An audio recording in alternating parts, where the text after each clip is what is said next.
Hey, it's Brock here with Rock Hill Farms, and in yesterday's video I helped make this custom axe. Got Rock Hill Farms engraved on it.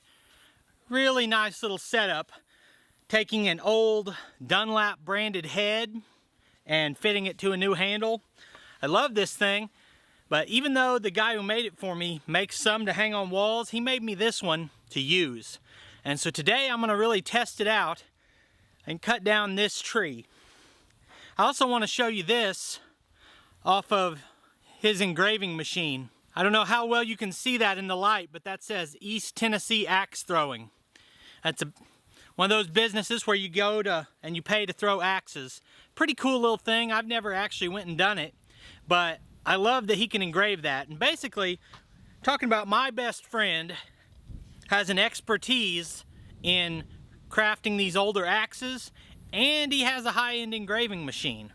So we're looking at doing a lot of these and maybe setting up a shop and selling some engraved axes, either with the customer's name or logo on them or with my logo on them. So later in the video I'm going to show you some of the stuff that he etched in glass, and he made some cool stuff in leather, but for right now I'm going to cut this tree down. And I've never cut a tree down like this with a tool like this, and he tells me that I'm biting off more than I can chew using this axe to cut this down, and it's going to be a lot harder than I think. But we'll find out.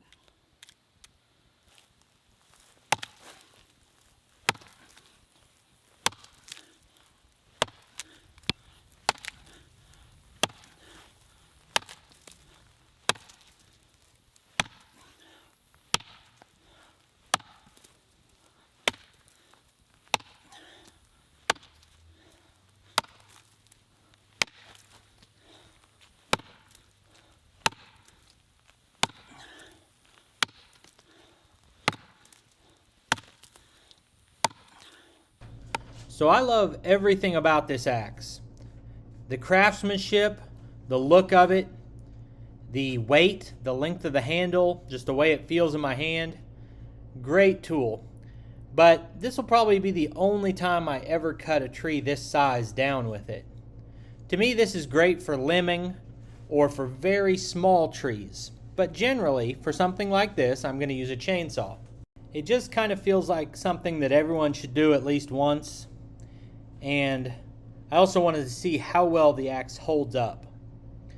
This tree is only 12 to 14 inch diameter, but it's actually pretty tall and there's a lot of weight overhead.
I just stopped this to take a look. It's kind of something weird looking here with this tree.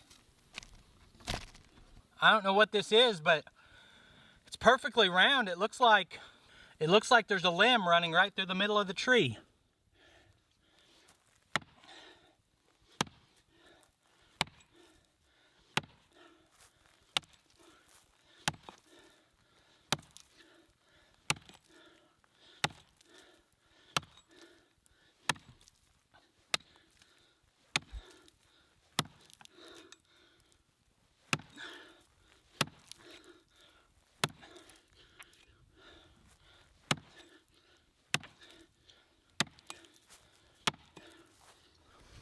So, if I was cutting this face cut with a chainsaw, I would only go 25 to 30% into the tree. because you can do more on the back side. On this, you really need that front face cut to do all the work here. It's what's going to let this lean. So we're still putting a hinge on here, but we're putting it further back. So we got 50% face cut, 20%, 10% hinge, and the rest is the back cut. Last note here, bottom of the face cut's here, top of the face cut's here. So we don't want to cut even with the bottom, just like on if we were doing with the chainsaw. We want to come up almost maybe to the halfway point with the wedge I've got on the front.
Well, that was a pretty good workout.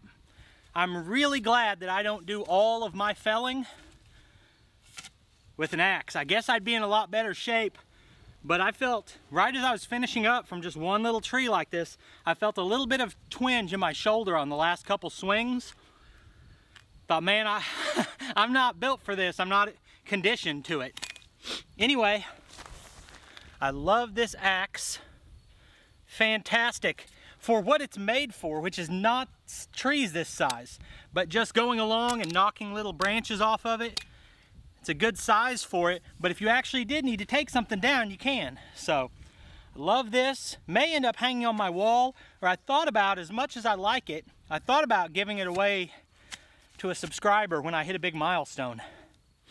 But let me know if you guys would be interested in buying something like this off of my site that either has my farm name, Rock Hill Farm, put right here, or your name put here, or something carved or etched into the head.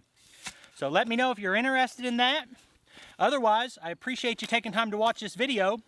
I'll put links on the screen to a couple more of our videos, and I'll see you next time.